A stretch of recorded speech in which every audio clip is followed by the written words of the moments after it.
Hello, everybody. Welcome to Everybody Matters, our family and friends edition. Thanks for tuning in.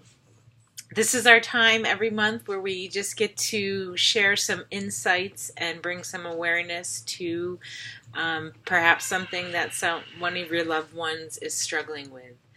And, what we really aim to do is just, like I said, to provide you with some insight, some awareness, some broad, sweeping concepts and pieces of information around eating disorders, disordered eating, and negative body image. Obviously, each one of us has a personal connection of some way, and those stories are unique to whatever whatever the struggle is of your loved one. And so I just encourage you to take what resonates with you here and leave the rest, and just pull out what kind of can make some sense, which you can sort of bring into your situation, and then figure out how that makes sense to you and bring into back to your loved one in a way that feels right. We have a collection of a variety of videos through our YouTube channel for you guys that is really sort of nuts and bolts around Eating Disorders 101 and setting up a treatment team. So those are all there for you to look at any point. And so what I aim to do now is really give you all some insights into the conversations and the topics that we have on a weekly basis that I facilitate for those in recovery, to give you more of that inside perspective of how it is that we're thinking and we're talking and we're addressing within ourselves, and you can hopefully find a way how that can resonate with you and how you can support your loved one. So there's a couple things I want to talk about today, and always when we record our chats here, and I'll send you the link when those are live. They're public, and you're welcome to share those with anybody. So a couple things that we'll talk about today is one of the big topics that we've been spending some time with is this concept of there's no getting back to. It's about moving forward.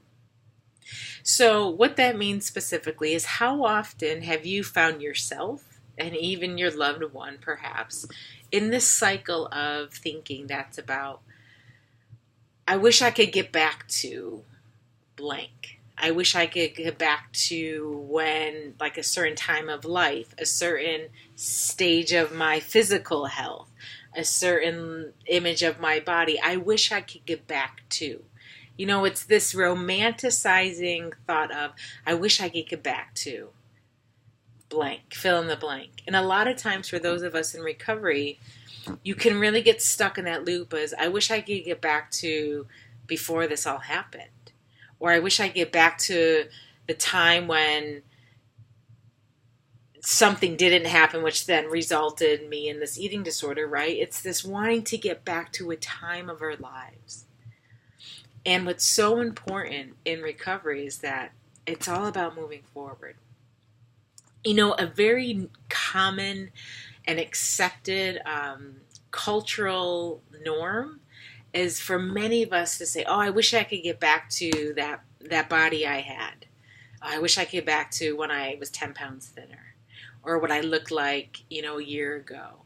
It's all, this wishing to get back to. And what we really have been spending some time talking about is, it's never about getting back to. It's always about moving forward. There is no such thing as getting back to. The past is gone. And we tend to romanticize the past. We think, that's when I was happy. But if we all really think about it, back then, we still weren't good enough. We still wanted more. We still wanted things to be a little bit different. We still weren't happy then. So that whole get back to was really a lie. What we think we wanted to get back to, we really weren't even feeling that way then, but we sort of romanticized that looking back. And that's not just something that people in recovery struggle with. That's a human condition. But we bring this to the topic of recoveries because it really is that focus about we're always moving forward. We're always moving forward. So we've been talking a little bit how that Um, one, well, let me take a step back. So I was giving a presentation today with a group of leadership professionals, and it was all around mind, body, soul. And they had some speakers there, mental health professionals. And one of the psychiatrists had talked about something called logotherapy. I had never heard of it, and it was something designed by a person who had survived the concentration camps, right, in the Holocaust. And this person had said that when we're able to make meaning out of our suffering, we are more likely to continue to have hope and move forward and survive in ways that can make us be resilient. When we're able to make meaning out of suffering. So that's a point to where we talk about this moving forward. So in recovery, we talk about finding meaning out of the suffering, out of the struggle.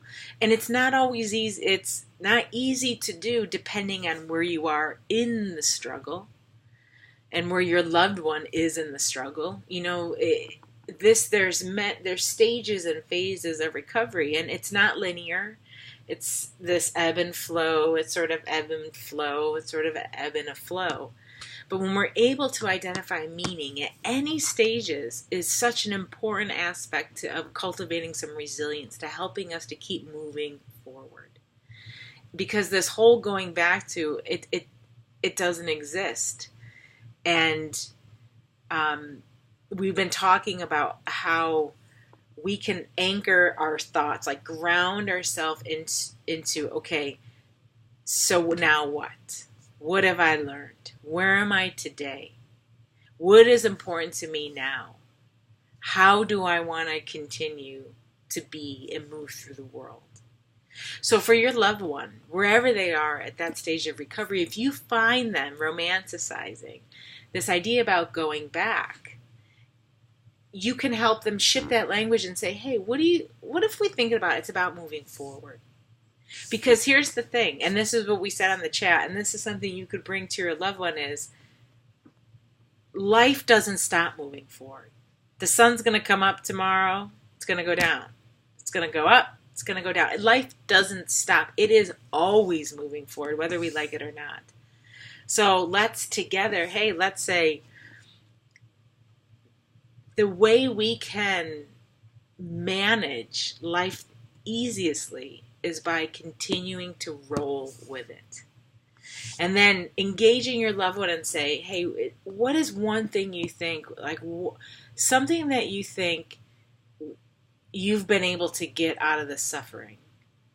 Like, is there an aha you had? What's something you've learned so far that you hadn't known yet? So getting at that meaning question. And I always encourage you all to be vulnerable too. You have to be a real human and show your human emotional self if you're trying to support your loved one, because that's the space they're in and that they need to be in order to help their healing. And sharing with them, one of the gifts I've got out of the struggle, something that I've learned so far is how important it is to really talk about what's going on and not be afraid of being uncomfortable. Or I've really learned how I didn't even realize how complicated relationships are around body and the pressures and around food, whatever your truth is. But this outcome, of knowing that when we're able to get meaning out of the struggle, it helps us to move forward. And life's moving forward anyway. So I encourage you to cultivate in conversation with your loved one around moving forward. There's no going back. It's believing that and romanticizing that serves us no good, because it's impossible. It's not real. So we keep moving forward. Another thing we've been talking about is acceptance, right? This, concept around acceptance. And, this phrase that I'll share with you is accepting your body as is a direct reflection of you accepting yourself as is. So being able to accept our body as is really about accepting ourselves as is. So body image, how we see ourselves, is one of the greatest challenges in this healing process, because there's a lot of reasons why we see ourselves the way we do. There's, body dysmorphia, where what you see in the mirror for yourself is nothing what actually is real that someone else would see. There's body dissatisfaction, and that eating disorder brain, depending on how malnourished your loved one is, can really affect how they're visually seeing themselves neurologically. And remember that the level of nourishment of your loved one isn't necessarily based on the size of their body. Being a very thin human doesn't mean they're malnourished, right? And being a large body doesn't mean are nourished, right? Each of our genes are different. So you don't know if a body's being nourished or not unless they're getting, really good metabolic treatment or working, closely with a nutritionist in that capacity. So we don't want to make those assumptions, right? So when we talk about acceptance, accepting your body as is a reflection of you accepting yourself as is. So in recovery, it's really the most effective way to address body image, how we see ourselves, is to focus. How we see ourselves visually is to focus on how we see ourselves internally. If you can help your loved one to see who they are internally by focusing on or having conversations around what we value, what our intentions are, what our actions are, how we treat people, what we want for ourselves, what we want for the world, what we want for others, right? So we start to see ourselves from a place of internal sight, not our visual selves, but we see ourselves within who we are, what we care about, what gets us riled up, what gets us feeling thankful and happy, seeing ourselves from within, who we actually are, not what we actually look like. When we can focus internally on accepting ourselves as who we are, as people, as a human, and you can help your loved one to see that. Talk about who we are as humans. How do you treat each other? And the value of that is the emphasis, that is the moneymaker. That's the sweet spot. That's the X factor. Because when that becomes what we ground ourselves in, then how we visually see ourselves is less impactful. It's less impactful. Because this visual sight of ourselves is so mixed up because of the thousands of images that we take in on a daily basis that are influencing us of how we see visual bodies.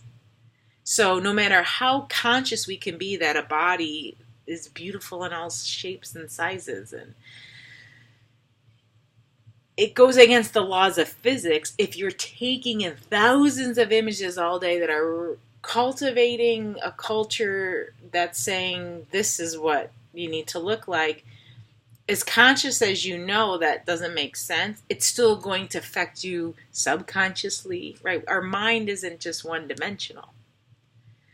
So why we then have to really spend our time focusing on how we see ourselves internally as people, as a human, based on values and intentions and characteristics and actions, is where the emphasis is. And that can directly help your loved one to manage, those body image challenges that a lot of us face in the world.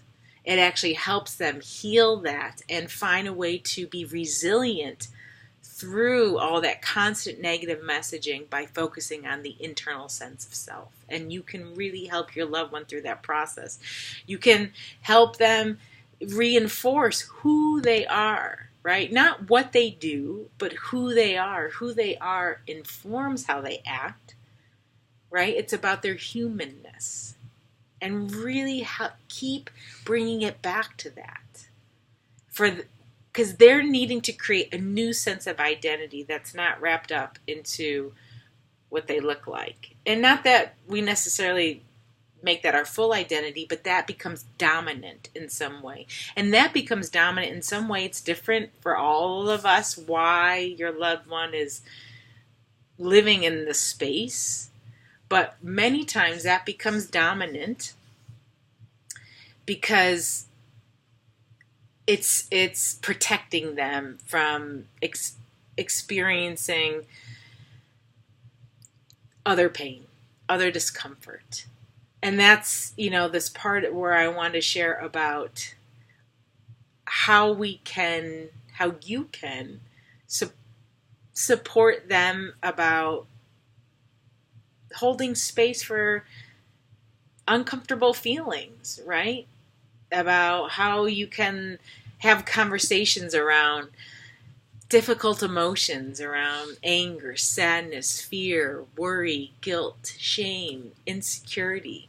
Because most of us end up in this disease because we're avoiding feeling pain. So we're numbing, we're protecting. And it doesn't matter what the size of your body looks like. We take this approach. It's around numbing and protecting.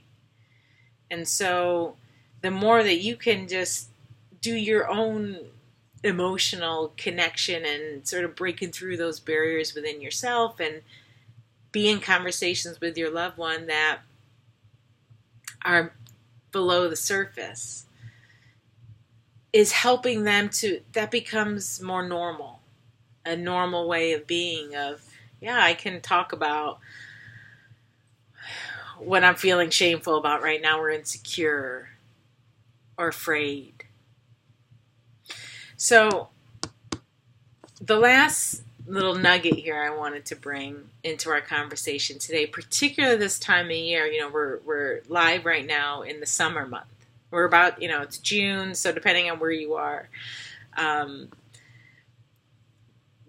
So in traditional summer way, this is a time of year that can come really triggering for those who are in recovery, who are insecure and sensitive around body, with summer and swimming and bathing suits and this concept around beach body. There's an amazing campaign out there called, Everybody is a Beach Body. And every body is a beach body. And so I want to bring this just to this conversation that for you to think about your own biases around beach bodies, that a body has to look a certain way to be a beach body, as opposed to everybody has the right to be at the beach, right? And how ingrained it is in our culture to think our bodies have to look a certain way to enjoy the summer. And how many times are we missing out on having a really great summer experience in the water because we're afraid to go in a bathing suit? And that's a real fear right now for many people who struggle with it. Components of this disease, disordered eating disorder, negative body image, just the unwillingness that, no, I'm not going to go do that activity. So we actually are missing out on activities. And activities are life experiences. And life experiences are kind of why we're alive, is to experience life. All because of these ingrained beliefs that my body has to look a certain way in order to be in a bathing suit, in order to be at the beach. And two tangible things to that is, one, you don't have to be in a bathing suit to be at the beach or to be in the water or a pool. You can wear whatever you're comfortable with. That's first and foremost. We can wear whatever we want. right? There's no rules. You don't have to wear a bathing suit. You can wear shorts and a t-shirt, whatever you want to wear. People can wear. So if that's where your loved one's at, meet them where they're at and wear what they wear. Maybe just join them in that. Say, I'll put that on too. Let's do this together, because you want to get them doing the activity so they can feel joy, so they can feel happy, so they can, do what it is why we're here, is to experience life and all these things that we get to do. So think about that. Be a partner with them and say, whatever it will take, I'll do it with you. So that's one actionable thing. And the other one is, you can cultivate this message of everybody is a beach body. Everybody has the right to be at the beach. This isn't a nightclub that you get to come in or come out. No. Break out of this barrier and into this big picture, right? So even in your sense, you could say, big picture here. Everybody is a beach body, has the right to be at the beach. So, to recap, and if there's any questions or thoughts or comments, feel free to type. We want to focus on, there's no such thing as getting back to. It's about moving forward. Yeah? That accepting ourselves as is, who we actually are right now, our values, our intentions, our motivations, our aspirations, how we treat people, directly affects on how we see ourselves. Is one of the most effective ways to help improve body image. Is focusing how we see ourselves in the inside. So help to cultivate that positive self-image with your loved one by helping them to see who they are. Now, just what the form is, like who they really are. Help them to see that. And then maybe ask them to help you to see you, right? So it's mutual. So it's not always about them needing support. This is mutual. We talked about being able to help them to not have to avoid pain, right? Because that's impossible in life. So if we're continuing to learn, practice numbing and distracting is not helpful. So being vulnerable, sharing your truth, being able to ask them how they're feeling, what's going on, checking in on fears, on shame, on insecurities. And the fourth is is relevant to this time of year, that everybody is a beach body. We can wear whatever we want to go in the water, and we all have a right to be at the beach. So thanks for tuning in. If there's any questions or comments, feel free to post. And we appreciate it. So we'll be back here in next month with some more insights and awareness. And feel free to share this chat with anybody. And if anyone would like to get the link to these online conversations, just send us an email at everybodymattersgroup@gmail.com. Okay. Well, we'll see you next month. Thanks for tuning in.